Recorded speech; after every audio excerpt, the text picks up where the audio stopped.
है। इसके अलावा मुल्क के कुछ इलाकों में मौसम सरमा का आगाज हो गया है। मशहूर सयाहती मकाम बाबूसर टॉप समेत कुछ दीगर बालाई इलाकों में भी बर्फबारी का आगाज हो गया है। इसके अलावा इस्लामाबाद और इर्द गिर्द के इलाकों में भी बारिश और ज़ालाबारी होने से मौसम कदरे सर्द हो गया है।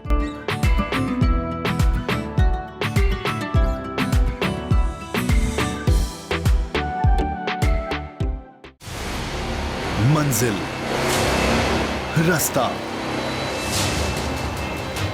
जज्बा, भयानक सच्चाई से हटाए पर्दे और तोड़ डाली झूठ की बेड़ियां।